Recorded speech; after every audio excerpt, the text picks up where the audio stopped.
Hello, welcome to another edition of the Pace Report. I'm Brian Pace, reporting live here at the famous Blue Note Jazz Club here in New York City. As you know, here on the Pace Report, I like to interview as well as profile some of the icons and game changers that shaped the music industry by means of technology, production, and arranging. And tonight, the gentleman that I'm going to interview has had a very important impact, not only on jazz and R&B and pop, but also in the vein of hip-hop. Bob James is one of the most prolific producers and arrangers of his generation, and in the 1970s, he was the arranger and producer for the legendary Creed-Taylor Records. Now, on this label, he had the opportunity to produce legendary, if not artists that became legends, ranging from the great Milt Jackson to the great Grover Washington to Ron Carter, Hubert Laws, just to name the endless few. Tonight he's playing music with his famous trio tonight, and I had a chance to sit down and break bread with him about his origins, listening and studying classical music and how it has had a profound effect on him as a pianist as well as composer. We talked about him as a role producer and staff writer and arranger, as well as we sit down and reflect on how jazz music has affected him with the technology, as far as the Fender Rhodes as well as keyboards and all the digital aspects of what's happened in the industry. So sit back, relax, and enjoy the sounds of Mr. Bob James performing live here at the Blue Note here in New York City.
Bob, it's an honor just to be sitting down breaking bread with you this afternoon, and welcome back to New York. I want to start this interview off with something that you were very instrumental in doing in the 70s. As technology was changing and the music was changing, you got really involved with the keyboards and the Fender Rhodes.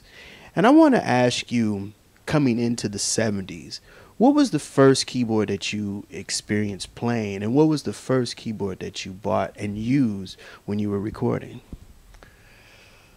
Well, of course, my main love has always been the acoustic piano. That's what I grew up on before the age of all of these electronic keyboards.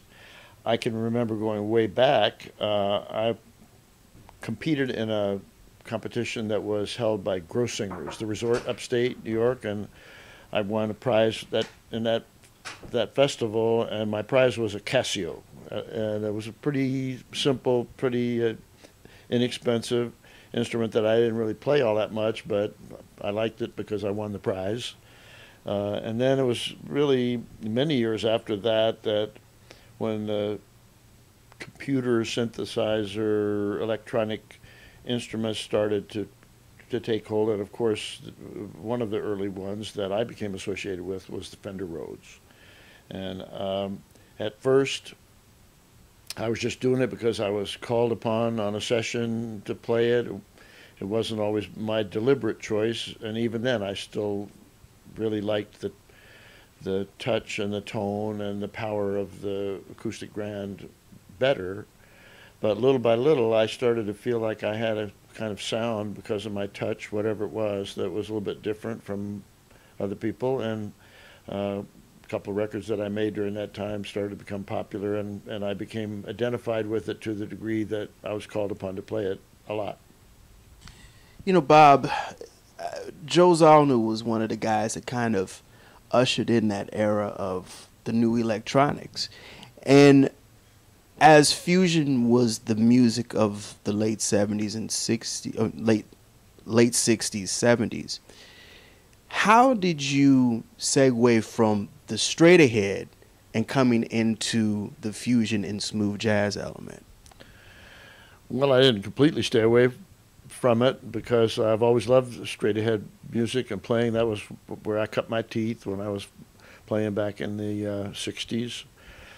But the jazz was changing, certainly not just from me, but from everybody in the straight ahead world too, and Bill Evans and Miles Davis and Coltrane, and all the jazz artists began to shift little by little away from popular tune chord changes that had repetitive chord changes in every measure, and it called upon the soloist to play in a certain way. And maybe Miles and Bill Evans during the time of the Kind of Blue were shifting over to more modal ways of playing on a scale that would last for 8 measures or 16 measures on the same scale. So it was a kind of impressionistic, different approach to improvising.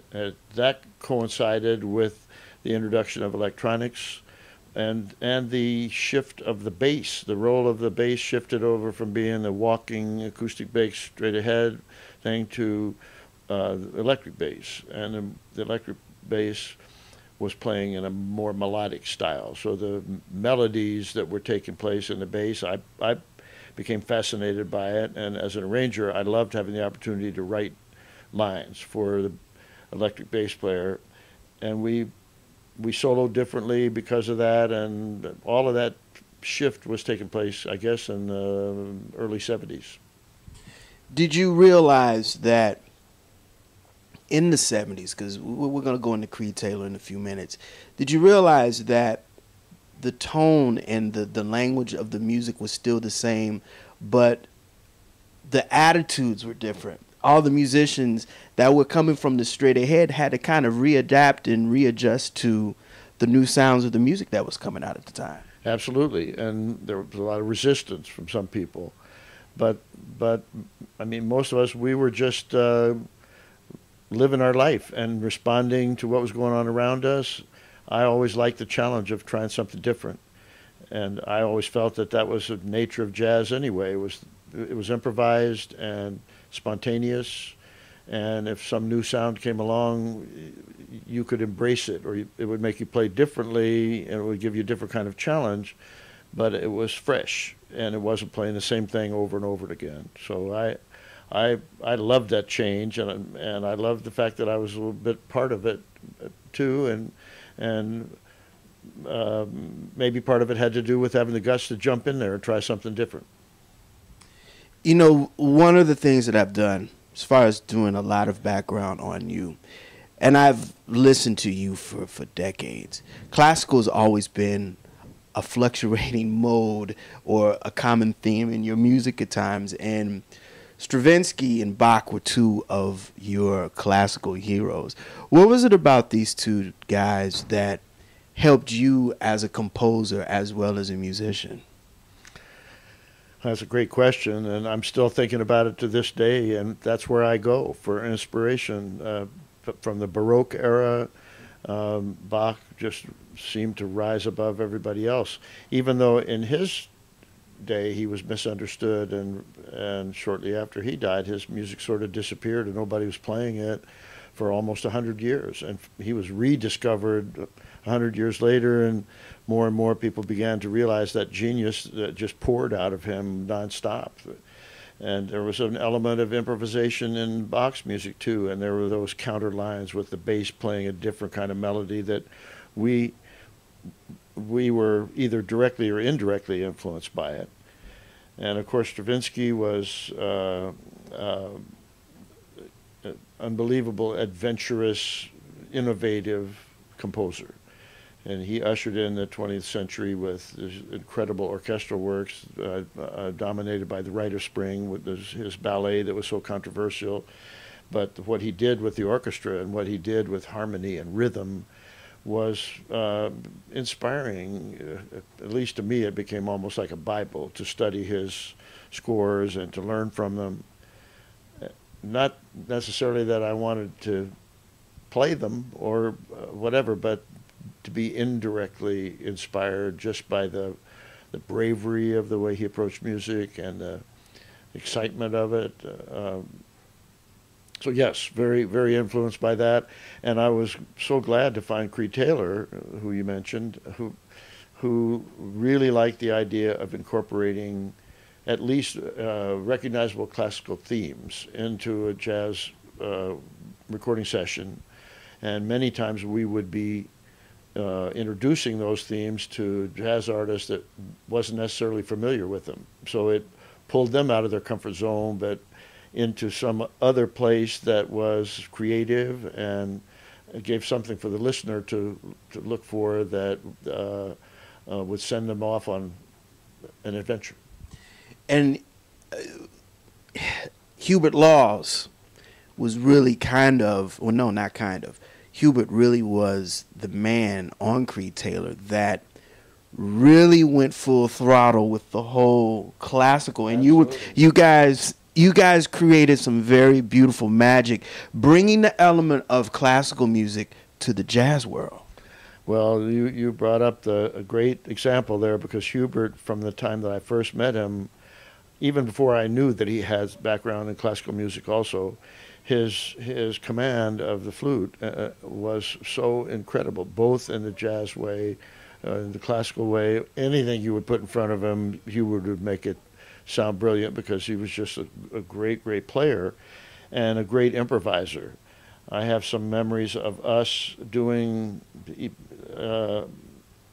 these free improvisation classical pieces that, even when I listen back to them now, they sound like they were written out and that we had practiced them. But our whole idea at that time, and I'll never forget it, was that we said, let's not talk about it. Let's not even say anything. Let's just start playing and see where it takes us, see where we go. If you play something that intrigues me, I'll try to follow up on it and react to it and shift it and send you back my signal, and we would go back and forth with these pieces. How much the audience got that, I don't know, but sometimes we'd get people that would say to us, where do I get the sheet music for this this composition that you played? And we said, well, no, we didn't. There's no music, because we just made it up.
classical, interpreting, because classical, there was no room for improvisation. It was strictly what you read, you had to play it.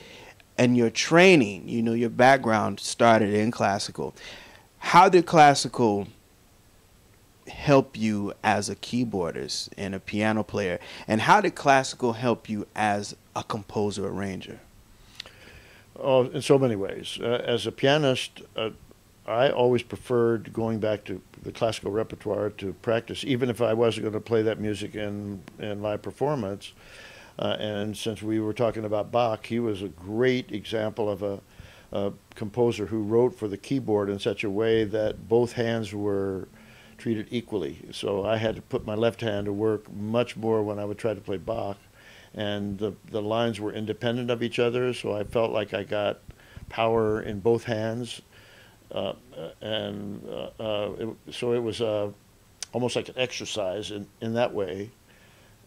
And to this day, I still really like to go back to the classical repertoire for practicing and to try to play Mozart, for example, where the notes are very smooth and even and very few syncopations, which is kind of the opposite of the way we approach jazz, allowed me to change my technique.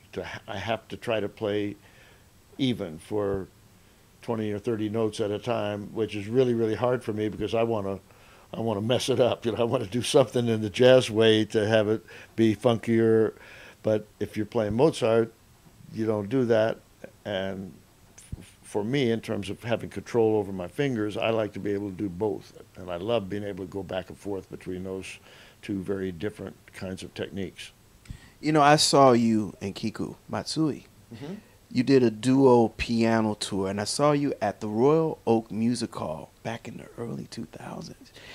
Is that what attracted you to her style of playing? Because I noticed in that set, you guys went all over the place musically, but classical seemed to be a high part of that particular set. Absolutely. Of course, it drew me to appreciate Keiko's playing because she, like so many of us who go in both directions, learned a lot by studying classical music. And she's got wonderful classical technique, which she applies in one way or another to her own compositions when she plays with her band. And when we were performing together, we both wrote original compositions, and the stuff that I tried to write was definitely what we're talking about. It's a combination, going back and forth between the two idioms. And we were not using a rhythm section. We didn't have a band. It was just the two of us, and we only had one piano, which was very challenging, and I think challenging for the audience in the sense that even when we played as powerfully as we possibly could, the dynamic of our music with just one piano on the stage was nowhere near the intensity of a full rhythm section with guitars and whatever. So it was like that we were asking the audience to shift gears and to shift their attention down to just the sound of the piano. And when the concert halls had good enough acoustics, we didn't even use any amplification. We just had the sound of the piano, and it was very, very fun for me to do that and take the listener on a completely different kind of adventure. Yes, I had some fans that would come up to me afterwards saying, "Hey, Bob, why are you playing that classical stuff? I thought you were a jazz guy, you know?" Well, yes, but even if you are a jazz fan and that's what you like to listen to, I suggest to everybody, open your ears and go to a different direction, just like you would with food. You know, you can't eat the same thing every time. If you go to a really, really great restaurant, it may be something that you've never eaten before, but chances are that chef worked really hard to prepare it, and if you give it a chance, you're going to like it.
this is the part of the interview where you, the master, I'm going to ask you to define two things.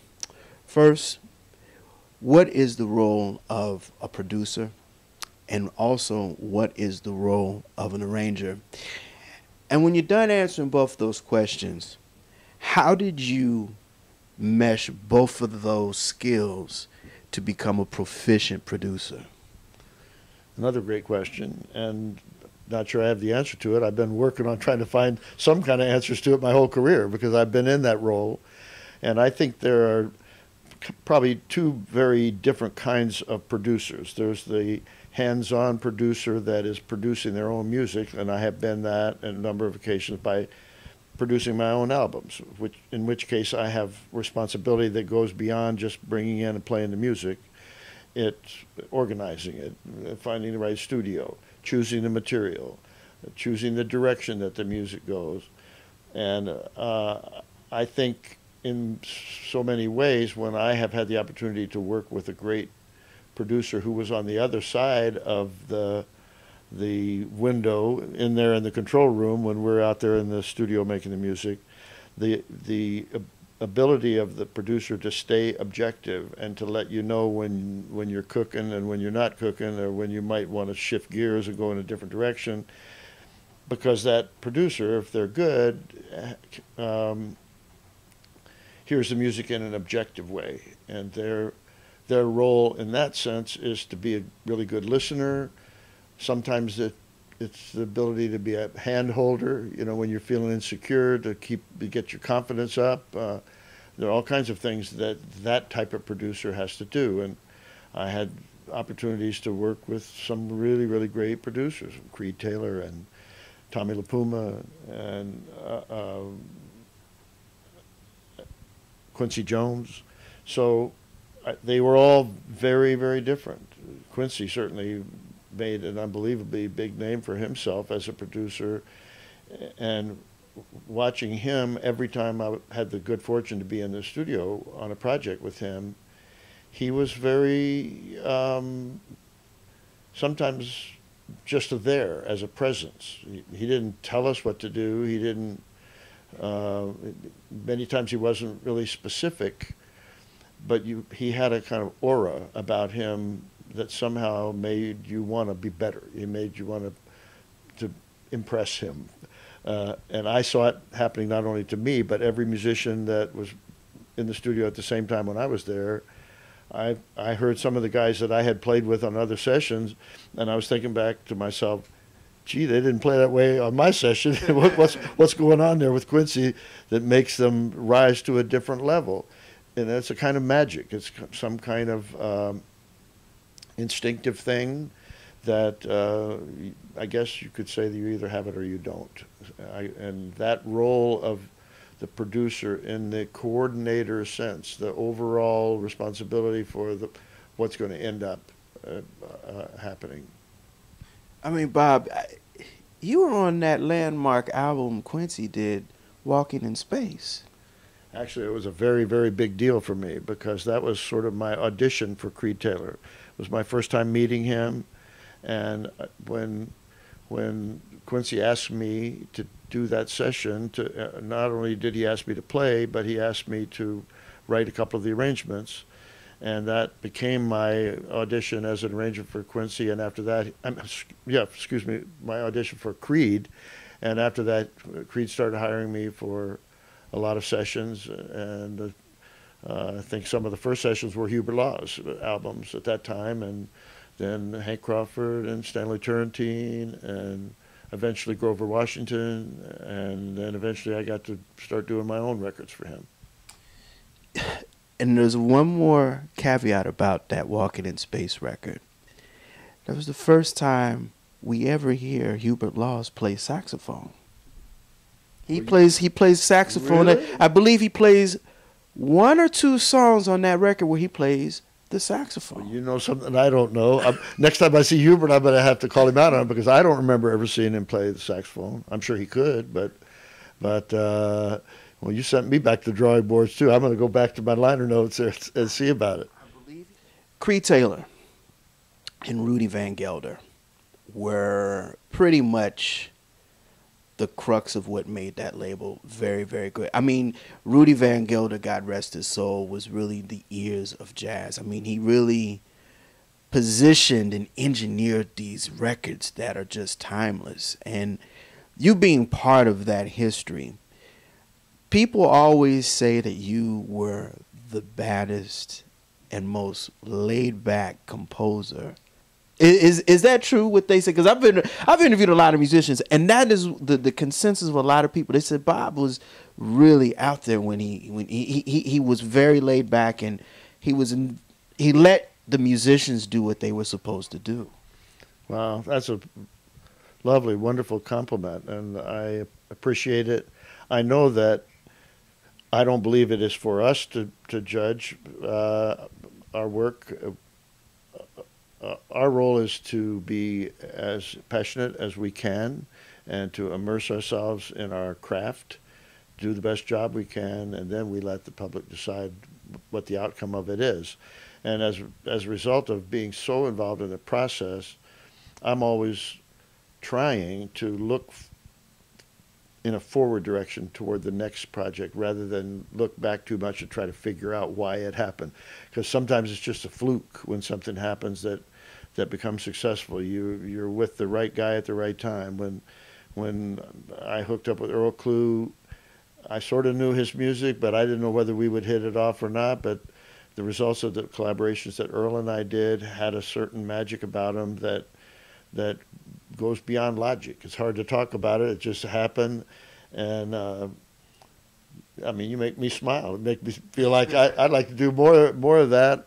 I feel in my more advanced age that I'm more laid back than I used to be. I used to be quite nervous every time I would go in the studio, especially if I was working with really, really great artists. If I'm going there and I look there and there's Jack DeJohnette and sitting on the drums and Ron Carter's on bass and there's Eric Gale over there, and I'm thinking to myself, do I belong here or not? And if I'm going to have a chance to do more than one session, I better do a really good job. I felt that way, and I felt that always that all of us have to earn whatever it is that we get out of the music business. You know, I told you this before we started the interview. You were responsible for really kickstarting a lot of careers. And one artist I believe that we don't talk about a lot, and you were very responsible for, was the great Kenny Loggins. When he left the duo and he went solo, you and Phil Ramone did that first record, and then you did the second record with Kenny. And that record had pop sensibility. Well, it was a pop record. And you're coming from jazz. How did you mesh his vocal capabilities with the music that you were producing for him? Well, this is another way to talk about the role of producer, because the challenge that Kenny gave to me by just him asking me to produce him was taking me in a whole different direction as a producer than I had gone before. Because Kenny was already a full-fledged pop artist with big hit records, and because he was going on his own, separating from Messina, it was a change of direction for him, and so I knew that he needed help from the producing side, and it was somewhat of a fluke, like many things that happen by fate or by chance. I was kind of the head of the jazz department at Columbia Records at that time, in the A&R department. And so Kenny was looking to introduce some jazz element in his music as a way of kind of shifting the sound from the Loggins and Messina records into a different kind of sound. And he had always been a fan of jazz and an appreciator, but my role was to inject some jazz feeling without him having to sacrifice his great pop melodies and his singing. And so it was a very, very fun, very challenging, and sometimes difficult role for me as a producer, because a producer on a pop record has a lot more responsibility. There's a lot more pressure in a lot of ways, because what they're trying to deliver one way or another has a bigness about it. What's the hit going to be, and are you going to be standing in the way of that, or are you going to be helping it? So I look back on those two projects. The Night Watch was the second one, and Celebrate Me Home was the first one, as great educational opportunities for me. Kenny was very disciplined in a way, but he had lots of individual peculiar ways that he went about making his records that were so different from what I had done before, that I had to try to decide when to jump in and inject some of my own ideas, or most of the time I felt it was best to be supportive and to just make sure that I'm listening closely to what he's trying to get at and help him do it. I mean, you produced one of his early big solo hits, the record I think Melissa Manchester wrote, Whenever I Call You Friend. No, it was Stevie Nicks. No, but did she write that song? No, Kenny, in my memory, Kenny wrote it with Michael McDonald.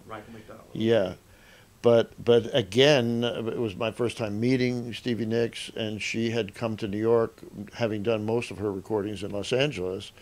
So I learned another job of how the producer ends up having the responsibility of making that artist feel secure in the studio and make him comfortable about going full out with their talent, singing, and the right microphones, or the right, all those ingredients that were kind of new to me in a lot of ways. And fortunately, Kenny was the guy that was dealing with her specifically with the vocals and with all of that.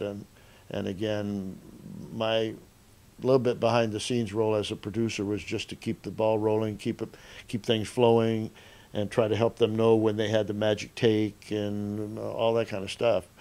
Great fun. Little did I know, even when we were in the studio that time, that it would become the big hit that it did. But we sure had a good feeling about it, and I knew that there was magic going on. And yet, I guess I would have to say that I'm happy that I kind of shifted my gears back more to the jazz field after that, because the pressure of pop music was intense and maybe not my calling card as much as what I've ended up choosing to do, staying in the jazz world most of the time.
Are very responsible for a lot of the funkiness that came out of hip-hop, music of my generation.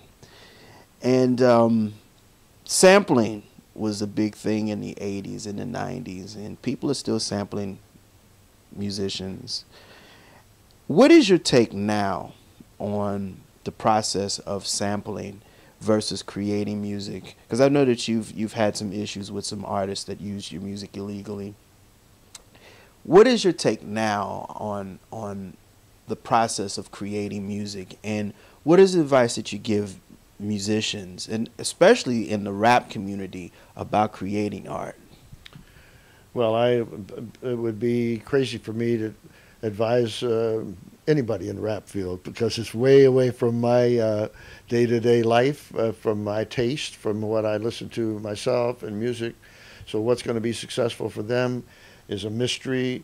I have loved watching when I hear music coming out of that field that is fresh and creative and different and kind of daring and what I would call avant-garde because the way they use sound. If I had any issues, it was more with copyright and with more of the music business and the fact that so much in the very early history of that era they were taking chunks of music without obtaining permission and without going through the right process of licensing them. I felt that it was partly my responsibility, in addition to the fact that I hated it when they stole my music and they didn't want to pay for it, and they just took it and used it.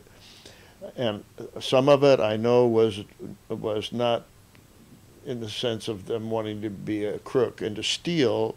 It was naivete. It was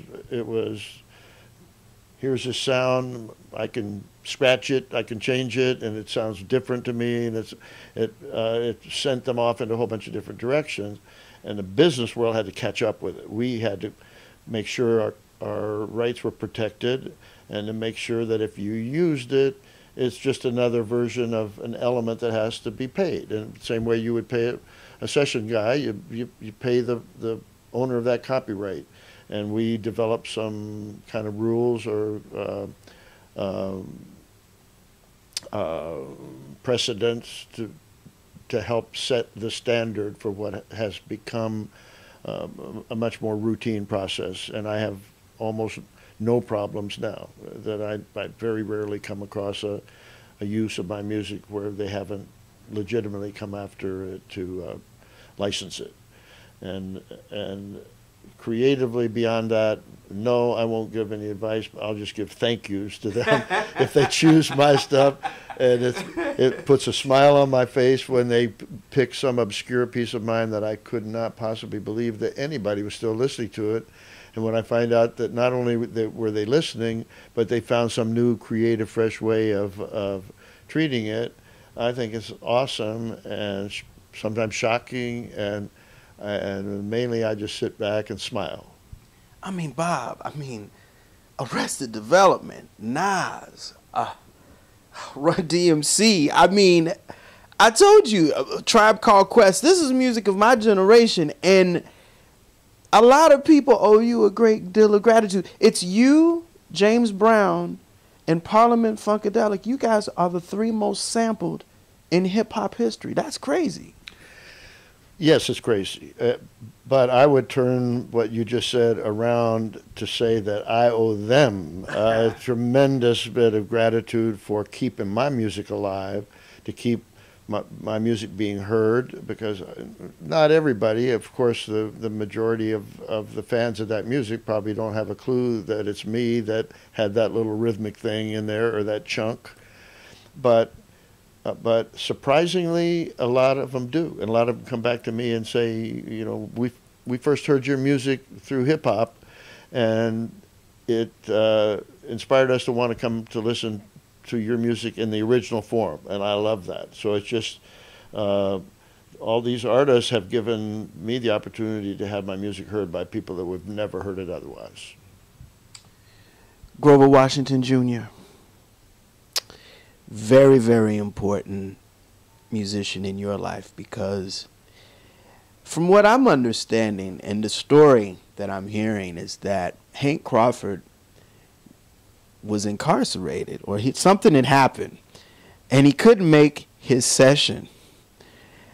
And Grover Washington, God rest his soul, stepped in, and his first record was what would have been a Hank Crawford record that you ended up producing and arranging.